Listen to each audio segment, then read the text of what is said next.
Imagine for a second that the ground you are standing on right now just stops being solid. Like, literally turns into liquid. You can't run, you can't hide, and the loudest sound you have ever heard is screaming from beneath the earth. That isn't a movie scene. That is my grandma's actual core memory from the most terrifying day of her life. It is a story that honestly shook me to my core. No cap. Before we dive into this insanity, drop a comment down below and tell me, where are you watching from right now? So let's set the scene because the vibes were completely different back then. It was Good Friday, March 27th, 1964. My grandma, let's call her Nana, was just 22 years old living in Anchorage, Alaska. If you know anything about Alaska, you know it is beautiful, but it is also wild. Nana was chilling at home, getting ready for the evening. The sun was starting to go down, and everything felt totally normal. You know that feeling when the house is quiet, and you just feel safe? That was exactly the mood. She was in the kitchen, making tea, not stressing about a single thing. But here is the thing about disasters. They don't knock. They just kick the door in. It started with a subtle rumble. Nana said she thought it was just a heavy truck driving by outside. She didn't even look up from her cup. But then the rumbling didn't fade away like a truck would. It got louder and deeper. It started to vibrate through the floorboards and up into her legs. She told me she felt the hair on her arms stand up, not because she knew what was happening, but because her body was reacting to the frequency before her brain could even process it. It was this low-frequency hum that literally rattled your bones. Within seconds, the gentle shaking turned into a violent jolt. Nana dropped her cup, and it shattered on the floor, but she couldn't even hear the glass break because the sound coming from the earth was so deafening. She grabbed the kitchen counter to steady herself, thinking it was just a small tremor. Alaska gets quakes, right? Usually they last like 10 seconds, and you just ride it out. But this wasn't stopping. It was getting stronger. The walls started to groan, like the wood was screaming under pressure. She realized in that split second that this wasn't normal. This wasn't just a tremor. She needed to get out, immediately. But she had absolutely no clue that the next 4 minutes would literally change the geography of the entire state and become the longest few minutes of her entire life. She tried to move toward the door, but the floor was pitching and rolling like the deck of a ship in a storm. We are talking about a magnitude 9.2 earthquake, the second largest earthquake ever recorded in human history. Nana said the G-force was so intense she was thrown against the refrigerator. The lights flickered and died, plunging the house into this gray, dusty twilight. The noise was the worst part, she says. It sounded like 1,000 freight trains were driving through the living room. Cupboards were flying open, plates were smashing, and the house itself sounded like it was being torn apart by a giant hand. She managed to crawl on her hands and knees to the hallway. She couldn't stand up. Gravity just wasn't working the same way anymore. She looked down the hall and saw the walls literally twisting. It was like the house was made of rubber. She told me she felt this primal fear, like her brain just shut down and went into pure survival mode.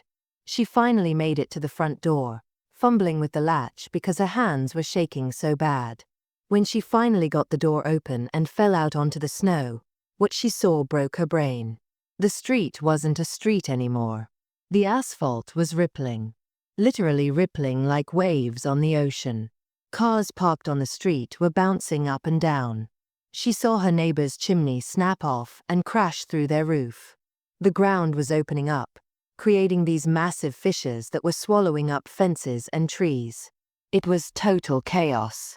She crawled away from the house, terrified it would collapse on top of her, and huddled near a tree, holding on for dear life. And the craziest part? It kept going. Most earthquakes are over in 30 seconds.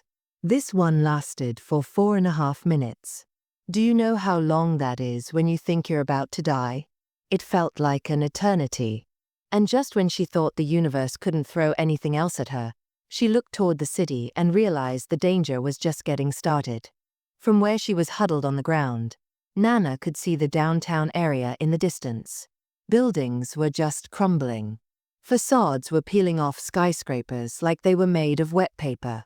The dust rising up looked like a mushroom cloud. She told me she remembers thinking that it must be the end of the world. Like literally the apocalypse. The ground beneath her was groaning and grinding, a sound of rock crushing rock that she still hears in her nightmares. She saw a fissure open up just a few yards away from her, a crack in the earth so deep you couldn't see the bottom. It's wild because when I was researching this to understand what she went through, I fell down a rabbit hole of disaster videos. I saw this one video titled "Survivors Share Personal Stories from Nepal Earthquake," and the look in their eyes, that 1,000-yard stare, was the exact same look Nana gets when she talks about 1964. It's that shared trauma of realizing how small we actually are compared to nature. Nana watched as the power lines snapped, sparking and dancing like electric snakes on the frozen ground. The cold was biting, but she was so full of adrenaline she didn't even feel it. When the shaking finally stopped, the silence that followed was almost worse than the noise. It was a dead, heavy silence. No birds. No traffic. Just the sound of settling debris and distant car alarms. Nana stood up, her legs trembling so hard she could barely walk. Her house was still standing, but it was tilted at a crazy angle. The garage had completely collapsed. She checked on her neighbors, and everyone was just walking around like zombies, covered in dust, eyes wide, total shock. No one had cell phones to tweet about it or check the news. They were completely cut off. They didn't know if a bomb had dropped or if the whole world had broken. But the scariest realization hit her when she looked toward the coast. Being in Alaska, the earthquake was only half the problem. The other half was the ocean. The quake had caused underwater landslides that triggered massive tsunamis. Nana wasn't right on the beach, thank God. But the reports that came in later were horrifying. Entire towns were wiped off the map. In Valdez, the harbor just vanished. Nana remembers huddling with her neighbors that night, freezing cold because the gas lines were ruptured so they had no heat. They were terrified to light a fire because of the gas leaks. It was pitch black, the ground continued to shake with aftershocks every few minutes, and they just had to sit there and wait. She told me about the community, though. That's the part that always makes her tear up. It wasn't about looting or selfishness. Everyone immediately started helping. People were sharing blankets, food, and water. It was like, in the face of this massive destruction, the humanity really came out. But the fear didn't go away when the sun came up. The landscape was alien. In the Tanagan Heights neighborhood, an entire bluff had slid into the ocean, taking 75 homes with it. Nana went to see it a few days later, and she said it looked like a giant had just scooped up the earth and thrown it around. Living through the aftermath was a whole different grind. No water, no sewer, no electricity for weeks. They had to melt snow for water. It was primitive survival mode. Nana said she didn't sleep through the night for a year because every time a truck drove by, she would panic thinking it was happening again. It rewired her brain. She learned that nothing is permanent. Your house, your street, your safety. It can all be snatched away in 4 minutes flat. But there was one specific moment during the recovery that changed her perspective on life forever. A few weeks after the quake, Nana was helping clear debris downtown. She found a small box amidst the rubble of a shop. Inside, perfectly intact, was a porcelain doll.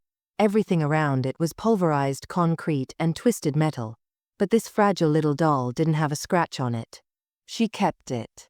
She still has it on her mantle today.